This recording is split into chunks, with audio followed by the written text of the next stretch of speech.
एक फल चार। बुद्धिहीन तनु जानिके सुमरा पवन कुमार।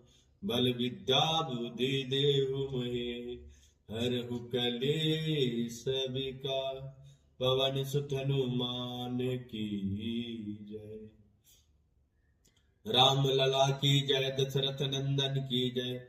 जय जय श्री सीताराम जी महाराज की जय। प्रातः स्मरणीय परम सदरणीय परम पूजनीय ब्रह्मलीन आदि गुरु शंकराचार्य जी के कमल चरणों में सादर नमन है। छोटे छोटे बच्चे बच्चियां, माताएं बहनें, भक्त सल्य प्रेमियों, बंधु सज्जनों एवं धर्म प्रेमियों, आप सभी को अलौकिक धारा ज्ञान में हार्दिक स्वागत है, वंदन है, अभिनंदन है, आप सभी का चंदन है। प्रतिदिन की बात थी, आज भी अलौकिक धारा ज्ञान इस बात का कृतार्थ और कल्याण करता है कि आपका उपस्थिति ही अपने जीवन का कृतार्थ और कल्याण चाहते हैं। अलौकिक धारा ज्ञान व दिव्य ज्ञान है जहां से जीवन की अस्तित्व, आरंभ और अंत होती है।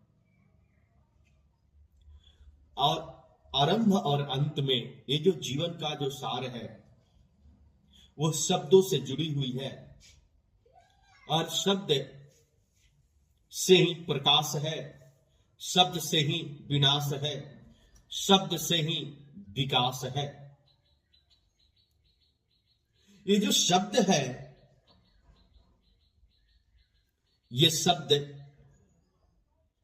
भाषा और विषय नहीं बल्कि यह जीवन का चेतना है और आत्मा का यह भाषा है। मनुष्य का जीवन शब्द से ही बनती भी है और बिगड़ती भी है। शब्द ही जीवन का युद्ध करा देता है और शब्द ही टूटे हुए रिश्तों को जोड़ देता है, संबंधों को जोड़ देता है।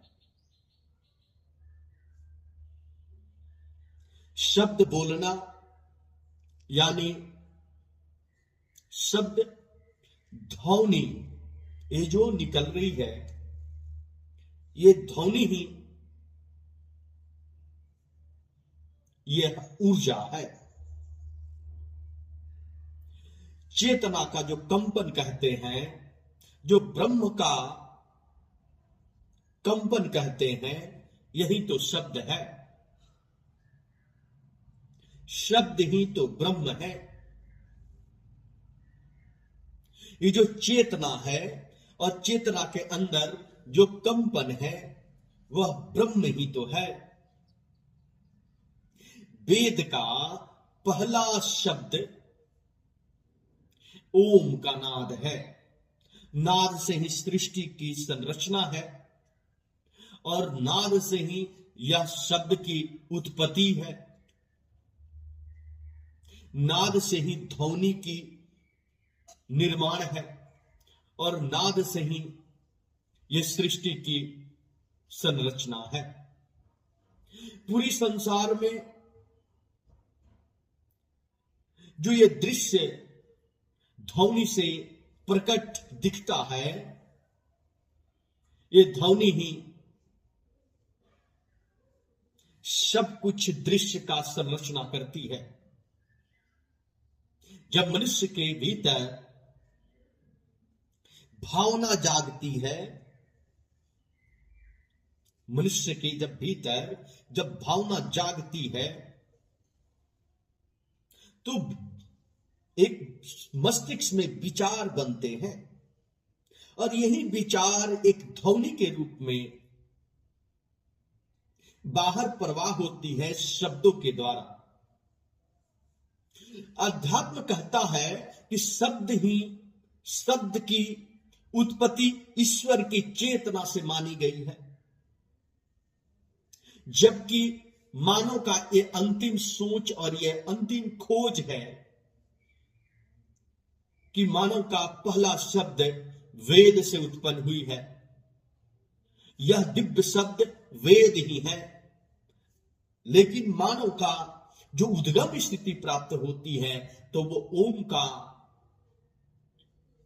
आ उ म स्वर व्यंजन और मात्रा तीनों जब मिलते हैं तो ब्रह्मनाद जो है अनाहत हृदय चक्र के द्वारा निर्माण कर अनाहत से ये विशुद्धि चक्र होकर के ये अभय इंद्रियों के द्वारा जो मुख है, दंत है और कंठ है और जीभा है, इससे एक ध्वनि प्रवाह होती है जो शब्द का निर्माण करता है।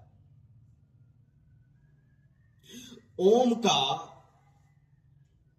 जो शब्द है ये अनादि है और न इसका अनंत कहा गया है, न इसका आदि है, न इसका अंत है, ये अनंत है। तो ओम ही ब्रह्मांड की एक ऐसी ध्वनि है जिसकी कल्पना करना मनुष्य की बहुत कठिन है। सभी मनुष्यों की बस्ती की बस की बात नहीं है। लेकिन मानव जब त्याग, तपस्या और कठिन परिश्रम कर उस परम तत्व की खोज करता है तो उससे वह निहित ही वह प्रवेश कर उसको समझ विकसित हो जाती है। ऐसा सिद्धांत है प्रकृति का। मनुष्य का पहचान पहले चेहरे से नहीं किया जाता। मनुष्य की उद्गम स्थिति की पहचान उसकी सजनता का, उसके शब्द से ही किया जाता है। आज भी जब मन पवित्र हो तो सकारात्मकता भर जाती है। हृदय करुणा इस शब्दों से यह परवाह होने लगती है। ये दिव्यता उभर जाती है और शब्द स्वतः परवाह होने लगते हैं। शब्द ही घायल कर देती है मानव की, शब्द ही प्रेम कर देता है मानव की। जब मंत्र की जब उच्चारण करते हैं तो शब्द जो है आपके हृदय में उतर जाती है और आपको इस तरीके से ऊर्जा तैयार करती है जो आपके शरीर में सकारात्मक चेतना जागृत हो जाती है।